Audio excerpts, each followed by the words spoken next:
नमस्कार, आदाब दोस्तों। मैं सवीना खातून आप सभी का अपने चैनल में स्वागत करती हूँ। जैसा कि आप लोग जानते हैं, मैं लगातार आपके बीच में कुछ नई नई जानकारियों के साथ, कुछ इंटरटेनमेंट के साथ और अलग अलग विषयों को लेकर उपस्थित होती रहती हूँ। तो आज उसी क्रम में मैं उपस्थित हूँ नई दिल्ली में, जहाँ पर हमारे साथ भाजपा की वरिष्ठ नेता श्रीमती पिंकेश राणा जी हैं, जो हमारी दीदी भी हैं। तो आज मैं उनसे ये जानना चाहूंगी कि इस समय दिल्ली में क्या हलचल हो रही है। तो आइए दर्शकों, हम लोग चाय पीते पीते लेते हैं दिल्ली की हलचल की जानकारी और करते हैं एंजॉय। जी दीदी, आपका स्वागत है। धन्यवाद सवीना जी, आपके चैनल में आपको मुझे आमंत्रित करने के लिए आपका बहुत बहुत धन्यवाद, आभार जी। तो मैं ये जानना चाहूंगी, सबसे पहले तो आप अपना हमारे साथियों को, दर्शकों को पूर्ण पेड़ परिचय दीजिए, और उसके बाद में हम जानना चाहेंगे कि आजकल दिल्ली में क्या चल रहा है, क्योंकि चुनाव का भी माहौल है। तो उन दोनों चीजों पे आप दिल्ली में बहुत गर्म माहौल चल रहा है आजकल चारों तरफ। लेकिन सर्दी है, सर्दी है, जो चर्चाएं चल रही हैं, क्योंकि गर्म चाय है हाथ में, तो हम जानना चाहेंगे कि क्या सरगर्मी है। देखिए, अभी तो दिल्ली में सबको ही पता है, पूरे देश में माहौल बना हुआ है। दिल्ली हमारे देश की राजधानी है, जहाँ से एक मतलब सब सोचते हैं, जैसे हम लोग बाहर भी जाते हैं, मैं आपके यहाँ भी आई थी इलेक्शन में, तो सबसे पहला सवाल यही होता है कि आप जगह जगह आके प्रचार करते हो लेकिन अपनी दिल्ली नहीं जीत पाते हो। तो आपकी बार फुल ऑन मूड में है कि दिल्ली को जिताएंगे ही जिताएंगे, और केजरीवाल जी से तो सभी परेशान भी आ चुके हैं। अच्छा, किस तरह से आप फुल मूड में तैयारी कर रहे हैं, जरा बताएं। देखिए, जैसे केजरीवाल जी है, सबको पता है महा झूठे इंसान है। उनसे झूठा अगर किसी को नंबर 1 का प्राइज मिले तो वो केजरीवाल जी को जाएगा, इसमें कोई दो राय नहीं है, ना ये अतिशयोक्ति है। अच्छा। हाँ, वो महा झूठे हैं। और जो मोदी जी योजनाएं लागू करते हैं, उन्हें अपने रूप से अपने साँचे में ढाल के वो जनता के सामने पेश कर देते हैं। हाँ, तो जनता को पता ही नहीं चल पाता कि जो योजनाएं, जो नाम ले रहे हैं, ये सिर्फ जिक्र कर रहे हैं, वो सारी योजनाएं मोदी जी की देन है।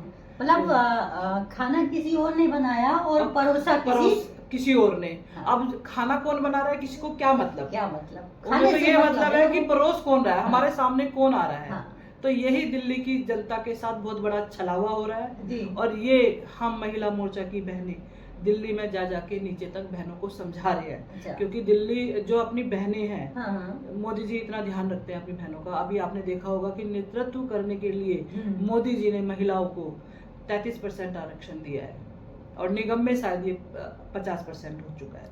तो कितनी अच्छी बात है ये। मतलब हम बहनों के लिए अगर मोदी गर्व की बात है, इतना कर रहे हैं, तो इसमें कोई दो राय नहीं है कि जो सशक्त भारत का सपना हमारे प्रधानमंत्री जी देख रहे हैं, उसमें महिलाओं का रोल काफी अहम रहेगा। बिल्कुल, महिलाओं का रोल रहता है, लेकिन उन्हें कोई आने नहीं देता, उनके बारे में कोई बताता नहीं है। मोदी जी पहले इंसान हैं जो महिलाओं के बारे में बता रहे हैं। वो महिलाएं बहुत कम हैं जो करती हैं और सामने आती है। वो हमारे देश में मुझे लगता है शायद 10% के बराबर ही होगी, लेकिन मोदी जी 100% दे रहे हैं कि महिलाएं अगर कर रही हैं तो महिलाओं को सामने भी लाओ। और क्या क्या चल रहा है दिल्ली में इस समय? दिल्ली में तो देखिए, हम लोग जो काम कर रहे हैं, कहा जाता है, जैसे कांग्रेस भी कहती आई है, गरीबी हटाओ देश बचाओ। गरीबी अगर आप देखो तो देश में बढ़ती जा रही है ना। इन लोगों की सरकार रही है, अगर इन्हें इतना ही चिंता थी तो क्यों नहीं हटा पाई अब तक गरीबी?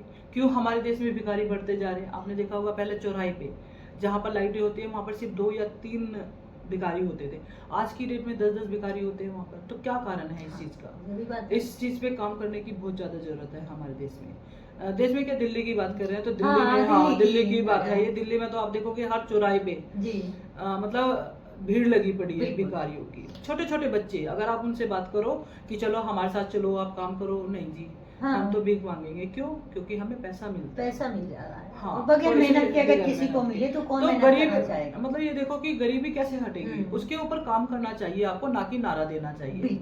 सिर्फ नारा देते हुए, अब हमारे महान केजरीवाल जी की आप बात सुनेंगे, आम आदमी कहते थे अपने आप को, है ना, मतलब आम आदमी कह के उन्होंने, देखिए हम भारतीय जनता, मतलब भारतवासी, हम एक भावुक इंसान होते हैं, अटैचमेंट हो जाती है हमारी, दिल से जुड़ते हैं हम जिसके साथ भी। सारी चीजें सोचते हैं। बिल्कुल, हम लोग ना दिल से जुड़ जाते हैं किसी के साथ भी। तो उसी चीज का केजरीवाल जी ने फायदा उठाया। उनकी दुखती रक्त पे हाथ रखा। मैं आम आदमी हूँ। वो आम आदमी जो ये कहते थे ना मैं मतलब ना उन्हें गाड़ी चाहिए, ना बंगला चाहिए, ना दौलत चाहिए, उन्हें कुछ नहीं चाहिए। और आज की डेट में अगर आप उनके पर्दों की बात करो तो 10-10 लाख के पर्दे। बताइए, आप ये सोचिए कि उन पर्दों में उन्होंने ऐसा क्या लगाया क्या होगा कि लगाया हुआ है, 10 और वो करेंगे क्या उस पर्दे अब का? आप जाके बांटो हाँ। ना झुग्गियों में, जिसकी आप इतनी दावेदारी ठोकते हो बिल्कुल। आम आदमी हूँ आम आदमी, तो 10 लाख अगर किसी एक झुग्गी में लगाया होता तो वहाँ की जनता कितना आभार मानती है केजरीवाल जी का। तो ये चीजें हम महिला मोर्चा की बहनें नीचे तक जाके बता रही है और अब की बार बहनों को समझ में भी आ रही है बातें। तो मैं ये बीच में जानना चाहूंगी कि आपके साथ लगभग कितनी महिलाएं अब तक जुड़ चुकी हैं? देखिए, बात जो हमारी कार्यकर्ता बहनें हैं वो तो नीचे तक हम लोगों ने बूथ तक जोड़ी हुई है, लेकिन यहाँ पर बात जोड़ने की नहीं है, बात यह कि हम कितनी महिलाओं के बीच में जा पा रहे हैं। हाँ, हम ज्यादा से ज्यादा महिलाओं के बीच में जा रहे हैं। एक हमने अपना अभियान शुरू किया हुआ है, वो ड्राइंग रूम बैठक है। उसी के माध्यम से हम छोटी छोटी बैठकें कर रहे हैं जिसमें 25 से 50 तक की बहनें होनी चाहिए। उन बहनों के साथ हम जाते हैं, बताते हैं। एक आयुष्मान योजना की अगर मैं बात करूं, पूरा इंडिया, पूरा भारत, जहाँ पर भारतीय जनता पार्टी की सरकार है वहां पर सब उसका लाभ उठा रहे हैं। दिल्ली जैसी जगह पे उसका लाभ नहीं, और इतनी अच्छी योजना है सबीना जी, मैं आपको बताऊं कि 70 साल से ऊपर के सभी को मिलेगी। ना इसमें कोई अमीर है, ना कोई गरीब है, इसमें कुछ भी नहीं है।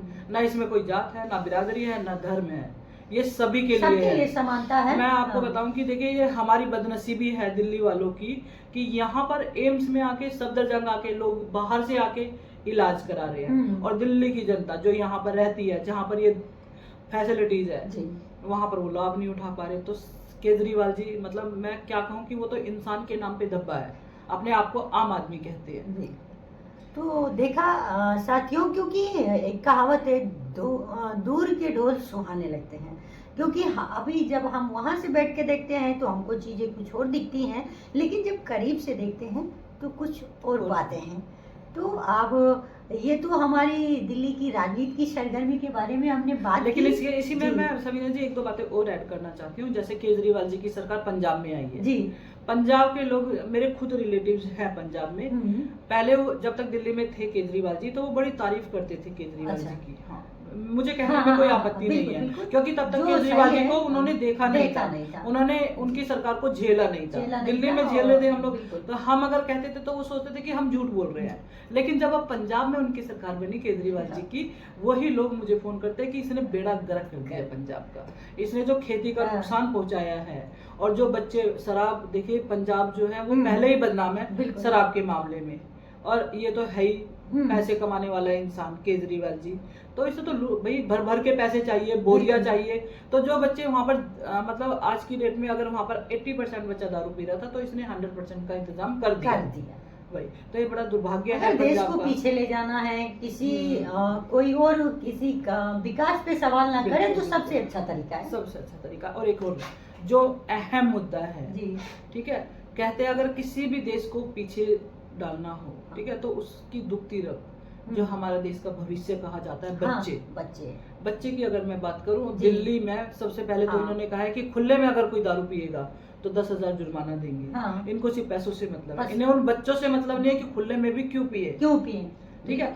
उसके बाद एक एक बच्चा चरस, अफीम, गांजा और गाली गलोच, मतलब हम भारतवासी हैं, हम संस्कृति सभ्यता के नाम से जाने जाते हैं, और हमारा जो भविष्य है, जो हमारे बच्चे हैं, वो गालियां देके बात करते हैं। तो कितना शर्म की बात है। तो हम सोच सकते हैं कि हमारा आने वाला कल कैसा होगा। बिल्कुल, अगर इस तरह से हम देखें, दिल्ली के बच्चों की मैं बात कर रही हूँ, क्योंकि भाई दूसरी जगह पे अगर गांव में देखा जाए माहौल फिर भी अभी बच्चों को लेके बड़ा ठीक है, लेकिन दिल्ली में बच्चे के अगर माँ बाप बाहर नहीं जाने दे रहे हैं, उन्हें पता है कि दिल्ली में माहौल खराब है, तो बच्चे थोड़े ठीक है। लेकिन अगर जो बच्चा एक बार बाहर निकल गया दिल्ली में, उसका भविष्य खराब है, क्योंकि केजरीवाल जी इस तरफ ध्यान ही नहीं दे रहे कि बच्चे दिल्ली में क्या कर रहे हैं। तो लास्ट में मैं ये आपसे पूछना चाहूंगी कि आप हमारे साथियों को, दर्शकों को, देशवासियों को और दिल्ली वासियों को खास करके क्या संदेश देना चाहते हैं?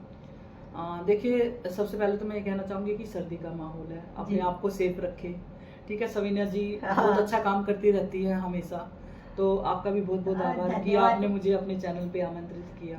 और दूसरा कि देखिए, आपकी अपनी जिंदगी है, इसमें डिसीजंस आपके हैं, आजकल सोशल मीडिया पे नहीं पता चलता क्या सही है और हाँ, क्या क्या गलत गलत है। है। आप थोड़ा प्रैक्टिकल सोचने की कोशिश करें। जी। खास तौर से मैं युवा बच्चों को कहना चाहती हूँ कि सोशल मीडिया ठीक है, जरूरी है हमारी लाइफ जी। में, लेकिन आपको प्रैक्टिकल होना भी बहुत बहुत जरूरी जरूरी है। है। मोबाइल थोड़ी देर के लिए यूज करें, बाकी आप बाहर जाए, फिजिकल एक्टिविटीज बढ़ाएं। देखिए, जब तक हम मोबाइल यूज करेंगे हमारा जो दिमाग है वो सीमित हो जाएगा। और अगर हमें विकास करना है, चाहे वो देश का विकास हो चाहे वो दिमाग का विकास हो, तो वो हमें बाहर निकलना होगा।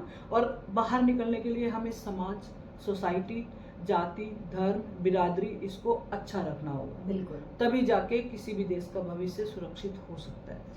तो बहुत बहुत धन्यवाद दीदी जी, आप हमारे चैनल पे आई, हमसे जुड़ी और हमारे दर्शकों को दिल्ली की सरगर्मी के बारे में आपने बताया और बहुत अच्छा लगा मुझे आपसे मिलकर बात करके। तो दर्शकों, इसी तरह आप हमें लगातार फॉलो करते रहें और हमारे चैनल को देखते रहें और नई नई जानकारियाँ लेते रहेंगे। तो अगली वीडियो में पुनः फिर मिलेंगे, तब तक के लिए हम करते हैं नमस्कार। चाय के साथ नमस्कार।